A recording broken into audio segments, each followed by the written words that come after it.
Ito si Boss Boyong.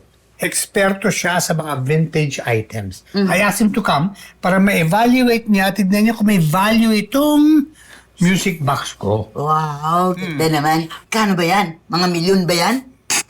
Hindi. Hindi naman tututong ganito. Ano? Ibig sabihin, walang kwenta to? Sa mga collectors, baka meron. Pero maliit lang. Gano'ng kaliit? 5,000? Siguro mga 3,000. Okay, pwede na.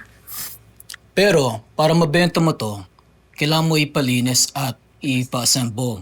Baka mapaabot ka pa ng mas mahal. Kung gusto mo, bilhin kita ng 500. Ako na bahala. Amin na ako na bibili niyan. Ako na.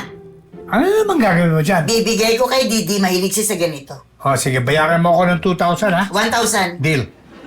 Okay. Okay. Okay. Pwede na. Saan ka pupunta? Hindi mo pa akong binabayaran. Babayaran kita pagdating ni Didi. Okay? Bye-bye. Tommy. Oh. Tulungan mo naman ako. Oh, May tumawag sa akin. Gustong bilhin tong music box. ganun ba? Magkano? 30,000. What? Saan ba na kilala yan? Doon sa FB. Oh. Paano naghahanap na ako ng mag-aayos nito? Nakita niya. Maniwala ka naman. Tatawag nga daw eh. Talaga? Telepono mo. Ay, sandali. Ay, ito nga. Okay. Oh. Hello? Okay na ba? 30,000. Kunin ko na agad bukas. Sandali. Itaas mo yung presyo. Sabi mo 50,000. At kung pumayag siya, hati tayo. Bakit tayo hati? Kasi hindi mo pa napapayaran to eh. Technically, akin pa rin to eh. Sige na. Teka, 50,000 na. Oh. Hello. Hi. Okay na sa 50,000. 50,000? Di ba usapan natin 30,000? Ay, hindi na. Hindi. Actually, marami ang bibili. Sige. Deal. Meet tayo bukas. Send me the details. Okay. Thank you. 50,000! Oh, thank you so much. Aray. Riya ka. Saan ba dito makikipag-meet ka sa buyer mo? Dito. Pearl Street to eh. Sabi niya Pearl. Teka, 50,000 ang usapan mo sa buyer. Oo. Gusto mo, bayaran lang kita ng 25,000. Tapos ako na lang ang makikipag-beat sa buyer. Bakit naman? Wala lang. Ikaw talaga. Utakan mo lang ako eh. Gusto mo lang tasan yung presyo. Paano mo nalaman yun? Ako pa. Kabisado kita magdurugas kay. Actually, pabor sa'yo yun eh. Dahil hindi naman natin alam kung papayag yung buyer sa presyo ko. In the meantime, kung bayad ka na, di may pera ka na. Okay, sige. Talaga?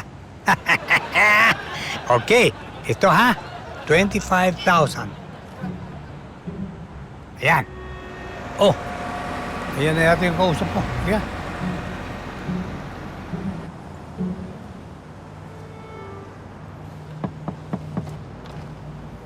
Kayo yung nagbabenta ng music box? Oh, kami nga. Ikaw ba yung buyer?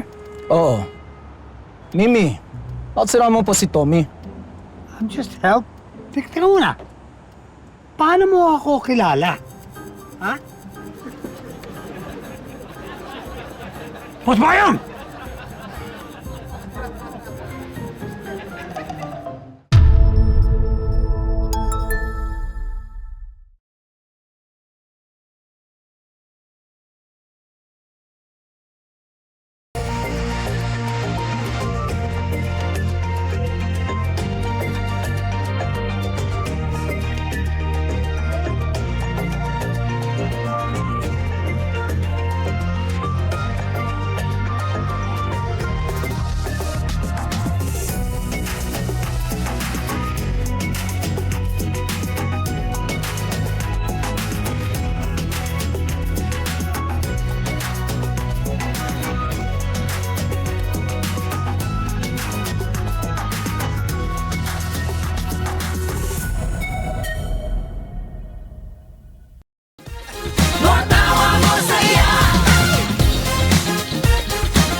Mga